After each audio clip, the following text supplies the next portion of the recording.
அன்பு உறவுகளுக்கு வணக்கம். நேற்று டெல்லியில் சிபிஐ விசாரணைக்காக நம்முடைய அன்பு அண்ணன் தளபதி விஜய் அவர்கள் ஆஜராயிருக்காரு. கிட்டத்தட்ட 6லேருந்து 7 மணி நேரம் அவர்கிட்ட கொஸ்டின் பண்ணதை சொல்லி நிறைய நியூஸ்லாம் பார்த்தோம்.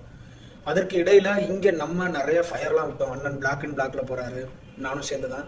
அண்ணன் பிளாக் அண்ட் பிளாக்ல போறாரு. அப்புறம் நிறைய அங்கே போய் எப்படி மாஸ்க் காட்டுறாங்க அப்படி இப்படின்னு எவ்வளவோ சொன்னோம். அதாவது சிரிச்சுட்டே போறாரு இப்படியும் அப்படி இப்படின்னு சொல்லி அவருக்கு ஆறுதல் டெம்பும் கொடுக்குற மாதிரி தான் நம்ம நிறைய பூஸ்டப் பண்ணோம். நான் அது தப்பு சொல்லுவேன்.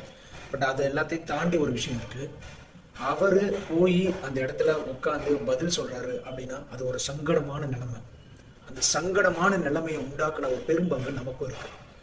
அவங்க அவ்வளவு அறிவிப்பு கொடுத்தாங்க, அவ்வளவு வழிகாட்டு நெறிமுறைகளை வெளியிட்டாங்க. ஆனா அதை எதையுமே உபே பண்ணாம நம்ம போய் அவர் மேல இருந்த அந்த அதீத அன்பு இன்னைக்கு அவரை இங்கேயே கொண்டுட்டு போய் இந்த மாதிரி சங்கடமான ஒரு சூழ்நிலையில பதில் சொல்ற மாதிரி உட்கார வச்சிருச்சு. நம்மளுடைய எதிரிகள் நம்ம எப்ப அவங்க வாயில மாட்டுவோம் அப்படின்னு பார்த்துட்டு இருக்க இந்த சூழ்நிலையில இப்படி ஒரு சங்கடமான சூழ்நிலையை உண்டாக்குன பங்கு நமக்கும் இருக்கு நண்பா. இனிமேலாவது நம்ம கொஞ்சம் பொறுப்புணர்ந்து செயல்படணும். ஏன்னா தான் உயிரா நேசிச்ச அந்த சினிமாவை தன்னுடைய ரசிகர்களுக்காக, தன்னை ரசித்த மக்களுக்காக நான் ஏதாவது செய்யணும் அப்படின்னு சொல்லி அந்த சினிமாவை விட்டுட்டு வர நம்மளுடைய அண்ணனுக்கு நம்ம காட்டக்கூடிய அந்த அன்பு ஆறுதலா தான் இருக்கணும். இப்படி தலைவலியா மாறக்கூடாது.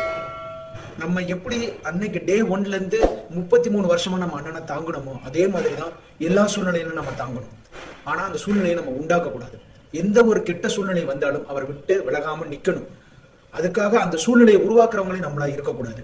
இனிமேலாவது மக்கள் நம்ம பொறுப்பு உணர்ந்து அண்ணன் அவர் அரசியல்வாதியான ஒரு அண்ணனா நம்ம எந்த அளவுக்கு நம்ம ஒரு அண்ணனுக்கு பாசத்தை காட்டுவோமோ அதை விட ஒரு படி அதிகமா போய் பாதுகாப்பையும் காட்டணும் அப்படிங்கிறத நம்ம புரிஞ்சுக்கணும். விரைவில் இதெல்லாம் மாறும். சீக்கிரம் நல்ல செய்தி நமக்கு கிடைக்கும். நீதி வெல்லும். வெற்றி நிச்சயம். நல்லதே நடக்கும். நன்றி.